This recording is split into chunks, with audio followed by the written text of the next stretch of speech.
Okay. Hoping that no possibility is too remote to help find Jimmy Hoffa bumper stickers. Wait a minute. Now, where are you? Where's your Hoping that no possibility is too remote to help find Jimmy Hoffa, bumper stickers are being distributed to local Teamsters. This is what it looks like. Yeah, you know, I didn't have a lot of dealings with Sheeran, but I remember, I guess this would have been in the mid-'90s, the late '90s. He had just come out of prison.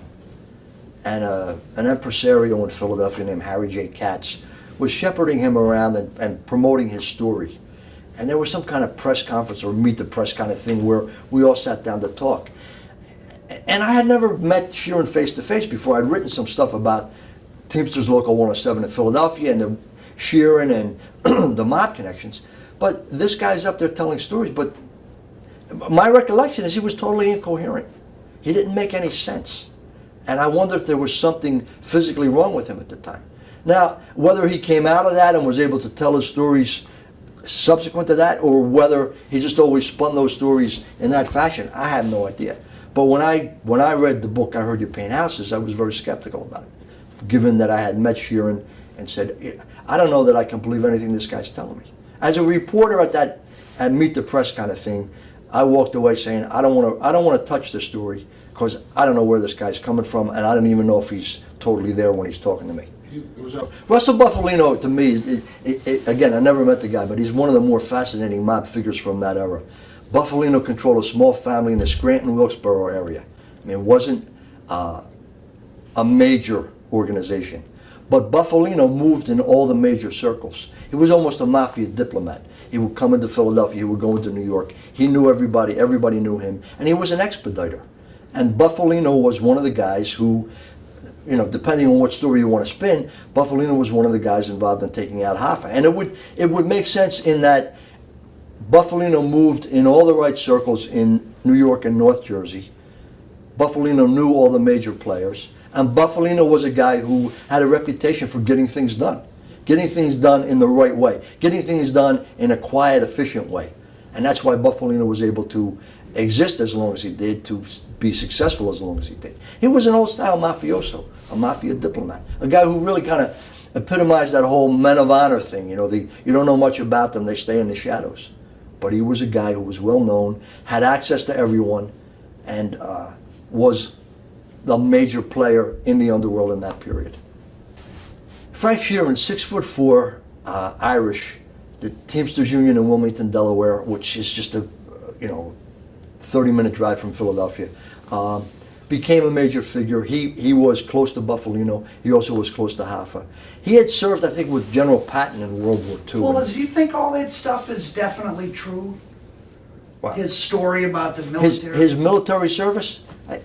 I mean, Brandt presumably checked that out. Yeah. That's the story.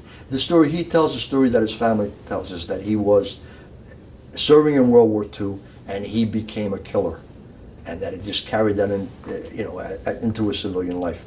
Now, is that a justification or an explanation for why? Perhaps. He had a reputation as a headbanger, as a mob and organized crime enforcer, and that's what he did. And to the extent that I don't think Frank Sheeran was a guy who was so much a decision maker as a follower.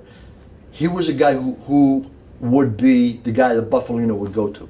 He was a guy who my boss Angelo Bruno in Philadelphia would go to. He was a guy who wasn't. Violence came second nature to him, according to people who know him. Violence was part of what he brought to the table, and that was an asset. That was a value. And that's who Sheeran was. He also was a Teamster official. And that gave him access to Hoffa and to the other Teamster leaders and put him at the table.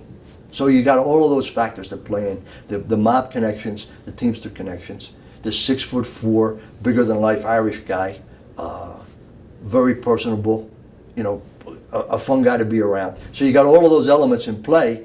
He's, the meetings, who he was going to meet with, what was going on, all of those things lend themselves to all these conspiracy theories. And I think it's one of these things we're never going to know the answer to that, because the only few people who know are probably all dead now. So we're going to get the speculation, the spin, or you're going to get somebody like Frank Sheeran, who, also claims to have been involved in the murder of Joey Gallo, and also claims to have provided the guns that were used in the Kennedy assassination.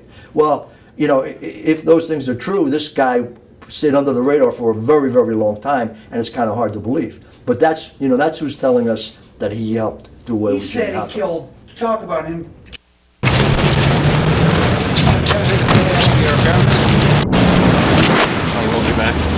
Everything you want to set straight, media distortions, you're unhappy about it. Talk about it.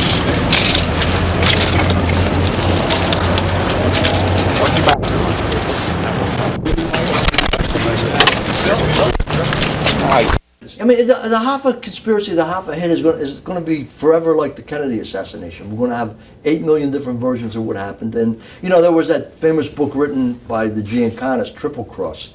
And I remember reading that book and was fascinated by it. But the thing that also struck me is everybody in this book is dead. You can probably say whatever you want to say. Well, in a lot of ways, it's the same thing with the Hoffa thing. Whether you put Provenzano in it, whether you put Bufalino in it, whether you put Sheeran in it, all of that, I mean, all of those guys are dead, and you can't go to them and say, what about this? So you got different people spinning what happened. What I do know is, a lot of this has become folklore. Jimmy Hoffa buried in the Meadowlands under a giant stadium. I talked to guys. In fact, I talked to Danny Provenzano, who's the grandnephew of Tony Pro, and he said, just bottom line, it makes no sense at all. You don't kill somebody and then cart their body across country. Nobody in the underworld's going to do that kind of stuff. So the theory that Hoffa was killed and his body was either buried or incinerated right there in that general area, that makes a lot of sense, just from the mechanics of a way a murder would be carried out. Well, one of the ironies is that at the end, Hoffa had to go back to where he started. Whether he believed it or not, whether he was genuine or not, he became an advocate for the rank and file members of the Teamsters Union as he sought to take control of the union again. And the mob was content with Fitzsimmons, and they didn't want Jimmy Hoffa coming back. And the question is, was he real when he was making that pitch, or was that just his way? That's the only position he could take, the only agenda he could have to try to re-grab power. And at the very end, supposedly, he was going to sit down with some of these guys, iron out his differences, and he thought he would be able to win that election.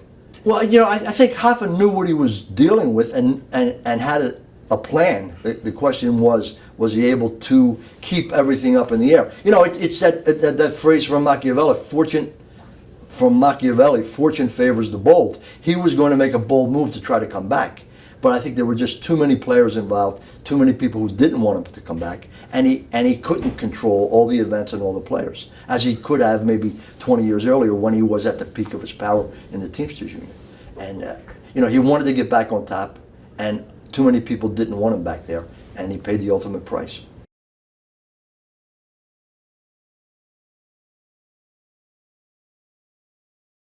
The most prominent labor leader in America just disappears and nobody saw anything. Jimmy Hoffa is a Robin Hood. He may have to get his hands dirty. Jimmy Hoffa was an enemy of Orthodox society. Jimmy Hoffa was a person who had to be stopped. The most fascinating mystery in the criminal annals of America. The Shakespearean tragedy. Without a guy like Hoffa to fight the system for higher wages, there is no American dream. The hatred between Bobby Kennedy and Jimmy Hoffa was of mythical proportion. He was under attack by the Kennedys, squeezed by the Mafia, stabbed in the back by his own Teamster brothers. And then he disappeared. Hoffa is seen getting into this car, and the car is seen driving away, never to be seen again.